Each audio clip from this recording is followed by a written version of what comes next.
Selamat malam Bapak Ibu, Saudara-saudari yang dikasihi oleh Tuhan. Berjumpa kembali pada malam hari ini. Kita akan bersama-sama persekutuan doa wilayah atau doa rumah tangga yang biasanya kita lakukan pada hari Rabu minggu ketiga ketika hari normal atau hari biasa. Tetapi pada malam hari ini kita lakukan pada hari Kamis. Baik, namun sebelum kita bersama-sama memulai persekutuan doa keluarga kita, mari kita menyanyikan satu pujian Allah Sanggup.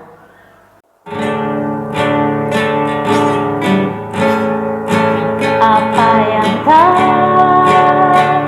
pernah dilihat mata, yang tak pernah didengar telinga, yang tak pernah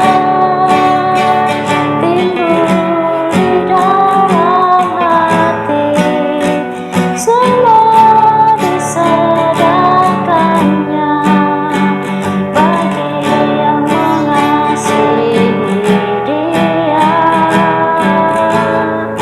Allah sanggup melakukan segala perkara, dulu, sekarang, dan selamanya. Kuasanya tidak berubah. Allah sanggup melakukan segala perkara, dulu, sekarang, dan selamanya. Kuasanya tak berubah.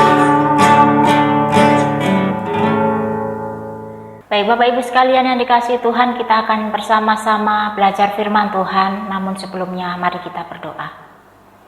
Bapa di dalam surga, kami sungguh mengucap syukur untuk kesempatan pada malam hari ini.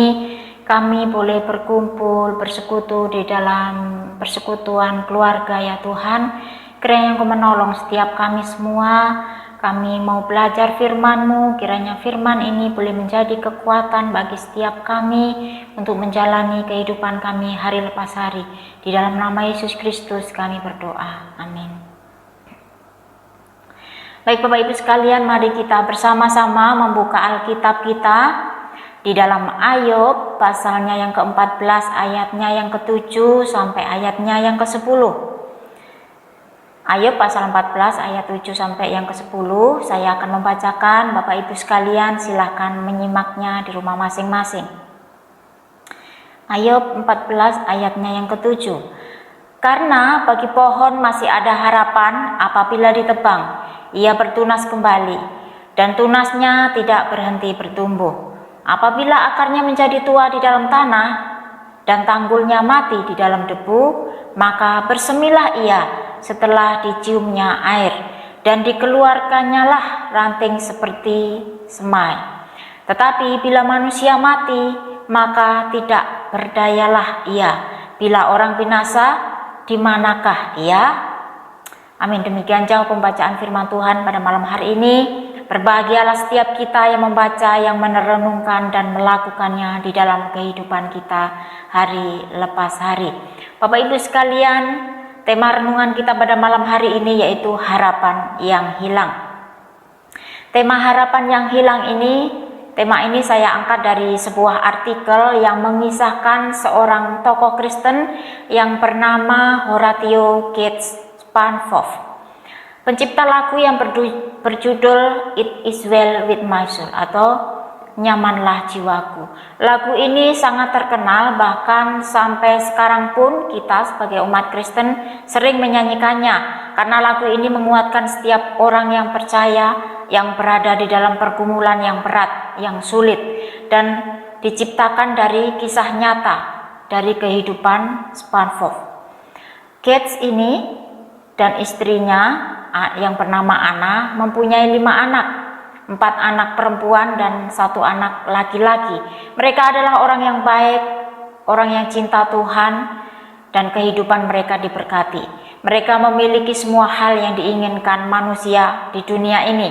Dalam bidang pekerjaan mereka sukses, di dalam bidang kerohanian pun mereka baik dan hampir sempurna.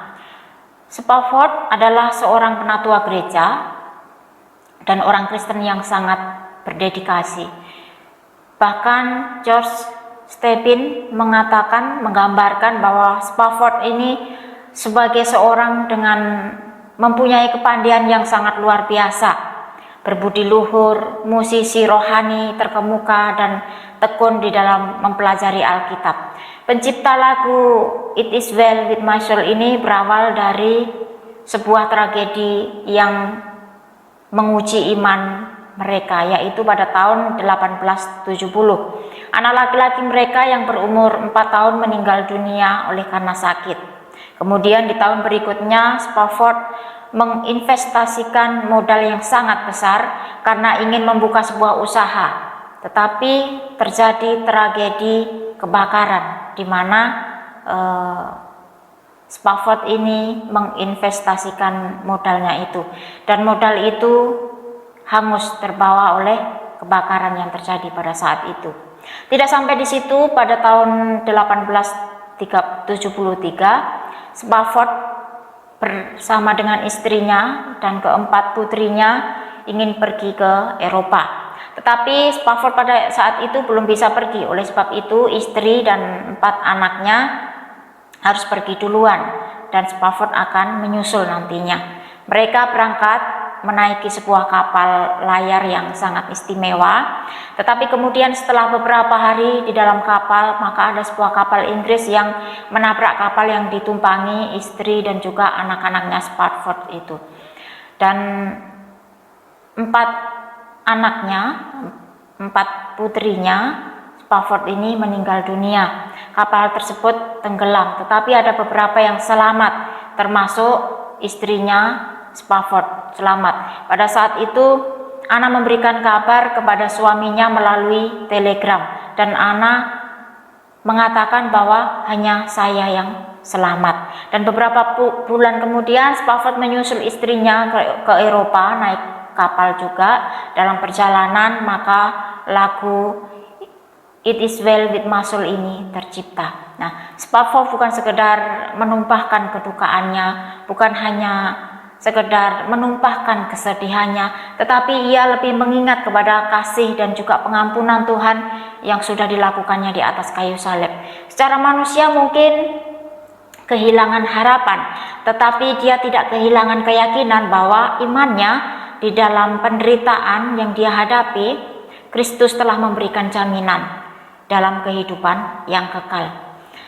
Bapak Ibu sekalian yang dikasihi Tuhan, mungkin yang kita alami saat ini tidak sama persis seperti apa yang dialami oleh Spafford, atau mungkin tidak sama seperti apa yang dialami oleh Ayub. Ayub mengatakan pohon yang ditebang bisa bertunas, jika akarnya mati suatu saat bisa bertumbuh kembali jika mendapat air. Di ayatnya 10 dikatakan, tetapi jika manusia mati maka ia tidak berdaya. Ayub merasa bahwa kehidupannya sangat menderita, bahkan kalau bisa Ayub lebih baik bersembunyi di dalam dunia orang mati. Bapak Ibu sekalian, penderitaan Ayub sangat amat berat. Ia memilih lebih baik mati daripada harus menjalani penderitaan yang sedemikian rupa. Dan seolah-olah Tuhan hilang begitu saja, tidak peduli kepada Ayub. Kita semua memiliki pergumulan dan permasalahan sendiri-sendiri. Entah itu pergumulan yang bersifat umum yang kita hadapi saat ini, yaitu dampak dari pandemi virus corona, dan sederetan dampak-dampak yang lainnya pasti banyak. Mungkin masih banyak masalah lagi di luar dari dampak pandemi ini. Yang dulunya pada saat-saat normal kita pulang ke rumah hanya sebagai tempat singgah kita, sebagai tempat beristirahat kita. Tetapi dengan adanya pandemi ini, kita semua dipaksa di rumah saja. Bekerja dari rumah, sekolah dari rumah, ngantor dari rumah, semuanya dari rumah. Sehingga cara bekerja pun berbeda, kemungkinan konsentrasi juga berbeda, sekolah juga berbeda. Pada waktu kerja di kantor atau di sekolah mungkin bisa berkonsentrasi lebih baik. Tetapi ketika bekerja di rumah, bersekolah di rumah, ketemu anak, ketemu istri, suami, ketemu saudara-saudara yang lain, suasananya jadi berbeda, konsentrasi juga berbeda. Mungkin ada hubungan keluarga, mungkin dari pandemi ini ada hubungan keluarga yang semakin erat, tetapi juga bisa menimbulkan masalah baru di dalam keluarga. Lama-lama bosan melihat orang di sekeliling kita, stres memikirkan pekerjaan dan lain sebagainya. Tetapi dari Spafford ini, hari ini kita belajar, malam ini kita belajar bahwa kita mendapat pelajaran mengenai sikap hati yang berserah dan iman yang murni di hadapan Tuhan. Kita memang tidak tahu akan sekuat apa diri kita ketika Tuhan mengizinkan sesuatu terjadi, mengizinkan penderitaan, realita yang menyedihkan itu terjadi di dalam kehidupan kita. Tetapi yang terpenting dari semuanya itu adalah bagaimana respon kita ketika semua yang kita miliki, semua yang kita kasihi diambil daripada kita. Melalui lagu himne It Is Well With My Soul ini, karya Spafford ini, kita diingatkan betapa nyaman jiwa kita jika kita sungguh-sungguh mengikut Tuhan, jika kita berada di dalam Tuhan yang sudah mati dan bangkit bagi setiap kita semua. Kita juga bisa belajar dari Ayub. Ada kalanya kita sudah kenal dan percaya kepada Tuhan, tetapi toh pada waktu ada masalah datang, badai kehidupan menerpa kita, kita juga bisa tergoyangkan. Tapi yang menjadi penghiburan bagi setiap kita adalah di dalam keadaan seperti apapun, Tuhan tidak menolak kita, Tuhan tidak membiarkan kita, Tuhan tidak meninggalkan kita. Allah selalu memberikan kekuatan untuk kita bisa bangkit kembali. Tuhan menolong kita untuk bisa berpengharapan kembali. Mungkin harapan kita sebagai manusia bisa hilang, tetapi pengharapan kita di dalam kehidupan kekekalan, pengharapan kita kepada Tuhan tidak akan pernah hilang. Dan Yesus yang menjadi jaminan bagi setiap kita semua orang yang percaya. Biarlah firman Tuhan yang singkat pada malam hari ini boleh menguatkan kita, memberikan penghiburan kepada setiap kita semua, bahwa di dalam segala pergumulan Tuhan ada bersama-sama dengan kita. Tuhan memberkati. Mari kita berdoa. Bapa dalam surga, terima kasih ya Tuhan, firman-Mu yang mengingatkan kami bahwa di dalam Tuhan pengharapan kami tidak akan pernah hilang. Sekalipun banyak pergumulan, persoalan Tuhan yang menerpa kehidupan kami, seringkali kami merasa tidak sanggup Tuhan untuk melaluinya, tetapi kami punya Allah Tuhan. Engkau yang sudah mati bagi kami, bangkit bagi kami, dan memberikan jaminan kepada setiap kami semua bahwa kami memiliki kehidupan yang kekal. Terima kasih ya Bapa, biarlah firman-Mu menghidupi setiap kami semua, dan kami juga menghidupi firman-Mu di dalam kehidupan kami hari lepas hari. Ini doa kami Tuhan. Di dalam nama Yesus Kristus kami berdoa. Amin. Baik, persekutuan keluarga kita selesai. Selamat malam, Tuhan memberkati kita semua.